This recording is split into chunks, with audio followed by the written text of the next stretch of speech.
Hi, ladies. Happy Monday. Today we are doing a new moon ritual, something that we've done for the last, I would say, 6 months or so. We had another group that we sort of merged here. So we get together about once a month on a new moon just to have a fun little ritual. Let me just add Maya into here.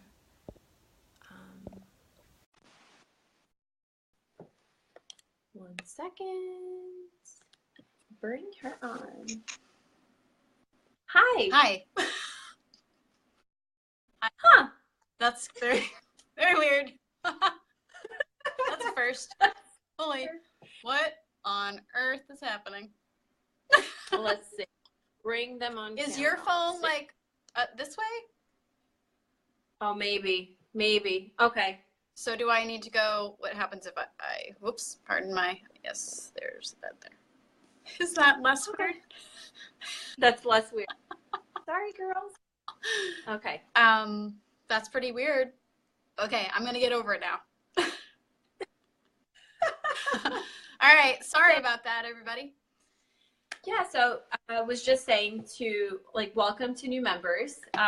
We've been doing this ritual for a few months now, and it's just a fun way to, get out of a busy month and to prioritize what's important to us, as individuals, as moms, as women. Yeah.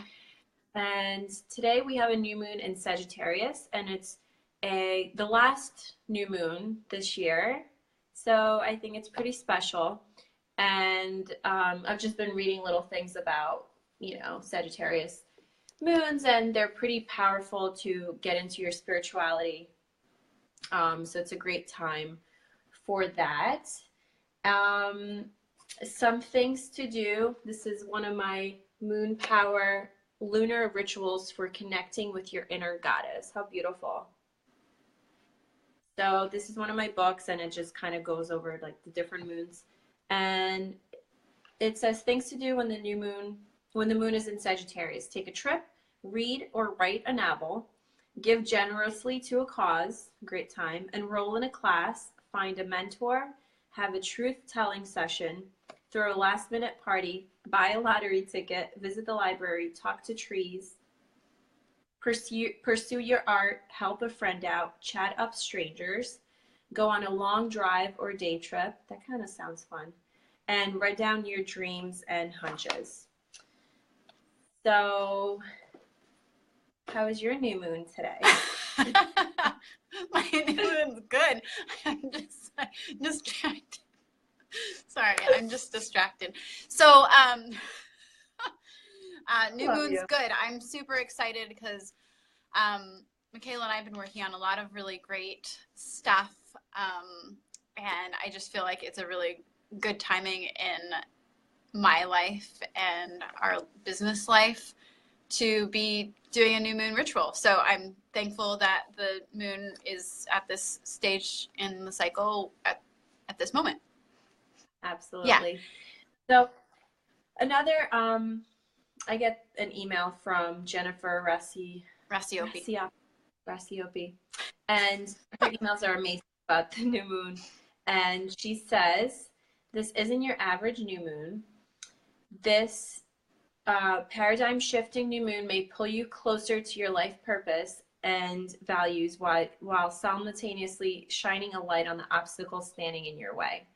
And while all new moons initiate new beginnings, this new moon asks you to wrap up issues from the past too. So it's a great way. I did a post this weekend about, welcoming 2018, and it's not just about, setting your intentions. It's actually making a connection with your past and, letting go of something. Yeah. Because you could set so many new intentions, but if you're not, shifting your old beliefs. Right. Or still living in the past. Yeah. Yeah.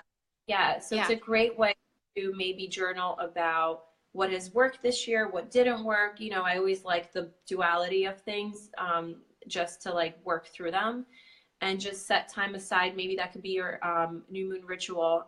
We've been doing the checks the abundance checks the last few months, which we could post with this as well. But I think, I don't know, I just got inspired to do something else because we did the checks and I feel like they're there. We don't need to rewrite them. So just kind of like letting the universe do its magic. Right.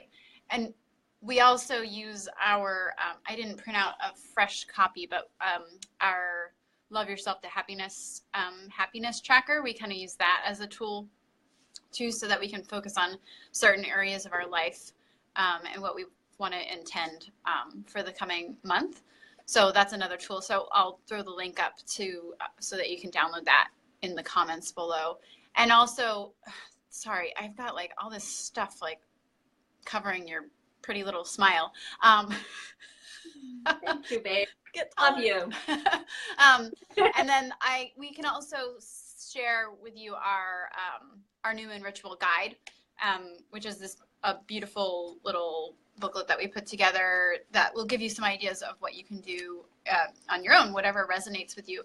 But Michaela, the thing that really kind of resonated with me about what you were saying about kind of like this letting go of the past, for me, and I know from a lot of conversations that have been going on in the group, there's a lot of us that are going through transitional times. I mean, you're always transitioning, but like for me, the 29th of this month is 1 year since I got divorced, like officially divorced. So like this whole year, basically 100% of 2017 was a transition year of like me being an independent mama.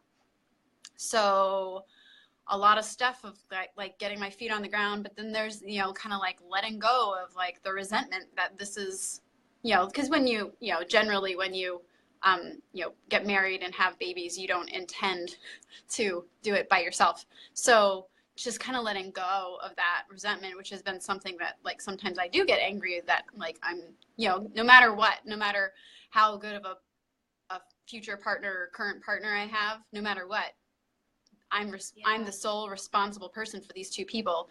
And sometimes that's hard.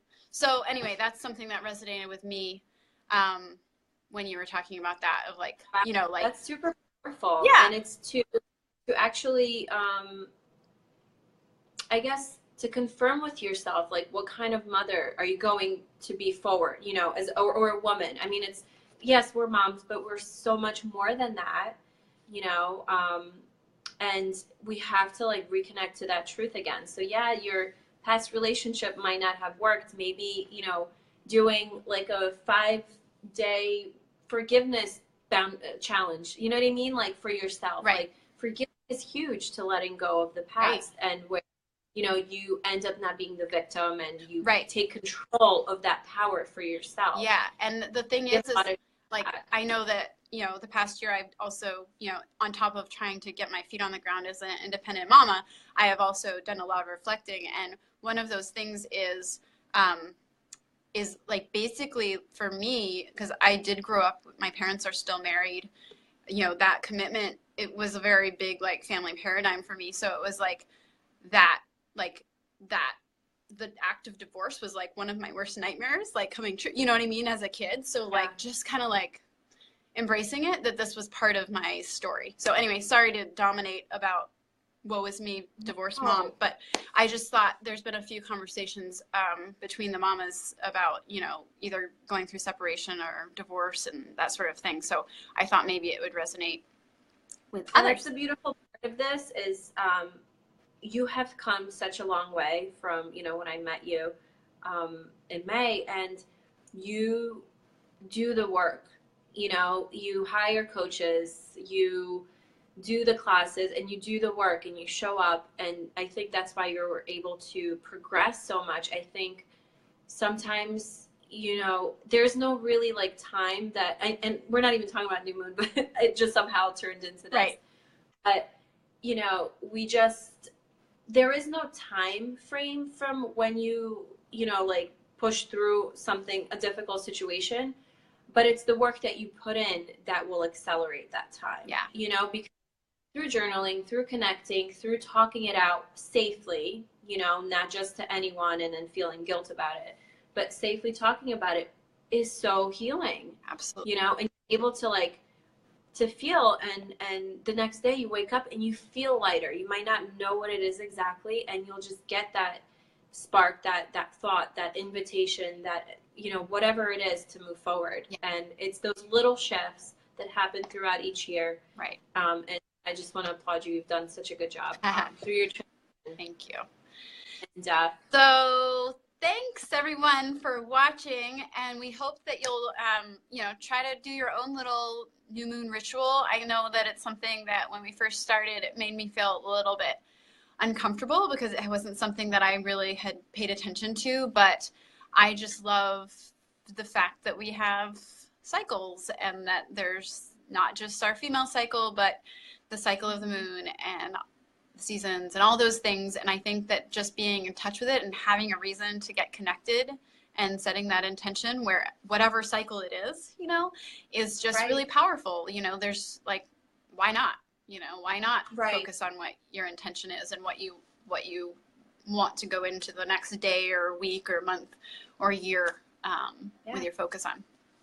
And also, you know, working with the magic of the moon. I mean, just how beautiful does that sound? You know, you have so much support out there outside of your, you know, something that you can see. Mm-hmm. There's just so much more out there. Right. So tapping that is really powerful. And so again, new moons are about new beginnings, you know, new intentions, seeing, you know, looking back, seeing what worked, what didn't work. And that's what I will be doing actually today. As I'm going to light a candle. I have like a few sets of crystals I like to work with and put them under the new moon to energize them. So when I look at them, I get that intention. So I'm going to make some tea and just journal about 2017. So that'll be half of my entry. And then the other half of my entry will be things I wish for 2018 and really feeling what that will feel like. So that'll be my new moon ritual today. And I hope everyone has a beautiful, beautiful day and a beautiful time reflecting on this past coming year. And we will see you doing this next month. Yeah, and definitely feel free to share with us what you've decided to do for your ritual and that sort of thing. You can go ahead and share that in the comments below. So thank you. All right. Have a great day, everyone. Bye. Bye.